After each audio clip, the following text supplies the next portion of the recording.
It's 6:42 a.m. on Saturday, May 23rd. Approximately 7 hours ago, something attacked the city. I saw it, it's alive, it's huge! If you found this tape, I mean, if you're watching this right now, then you probably know more about it than I do. Rocket down, he's down! I think they got him! Yeah, that's the shit right there! That's what I'm talking about! Can I ask a question? How much has JJ told you about the whole Godzilla thing? My son Henry and I went to Tokyo last year. We went to a bunch of toy stores, and I realized at almost all of them, Godzilla was still featured. It just struck me that there was this iconic monster that was still, so many years later, prevalent in these stores and had meaning to the culture. And I thought, you know, I wish that we had a monster like that. Japan had this incredible history of having these incredible monster movies, and we, with the exception of King Kong, had never really tapped into that market. Why did you stop? We started thinking about, well, what if America had its own monster? My name is Neville Page, lead creature designer. Neville is a brilliant artist who designs a lot of creatures. The brief that they gave me about what the design is supposed to be was really, really broad. We started talking about, what's this monster? How would it breathe? And how would it walk? Where would its lungs be? And how would its joints move? I drew everything from, and we're talking real scruffy, loose sketches that were intentionally loose so that they allowed interpretation both on JJ's behalf and also my own.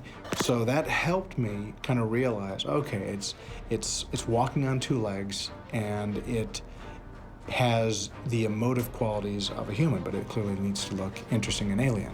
Are you seeing this shit right now? I think he was probably one of the very, very first people that was hired for the project. And so one of the things that was important to me was talking about what the creature felt like. The one that JJ liked the most was the dead black great white shark eye. It was the easiest one to illustrate because it's basically black, couple highlights. You don't have a pupil. You don't have a sense of where it's looking. Is it dilated? None of that. Like when you look at a great white shark's eye, their eyes are kind of like freaked out. Well, Neville had this really amazing design, and he created a couple of still images to show JJ and the gang what this thing would look like. What does a 30-story monster look like in Manhattan?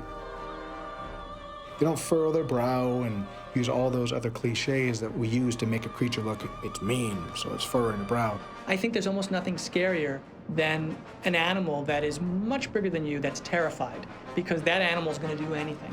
Not let us get too close, but from what we can see, there's clearly a sizable mobilization of troops and equipment, and they're trying to get everyone to leave the area. Your guess is as good as mine at this point. How does a gigantic 350-foot monster move through the streets of Manhattan?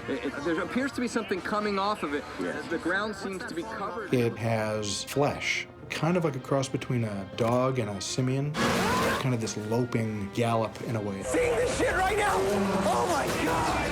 As the designer of the creature, I have to have reasons behind things, and there are reasons for pretty much every single square inch of the creature. But one of the things I thought would be very interesting is if it's not a monster that's come out of the water to just wreak havoc randomly and kill people, it is an infant. It's newly hatched, newly born.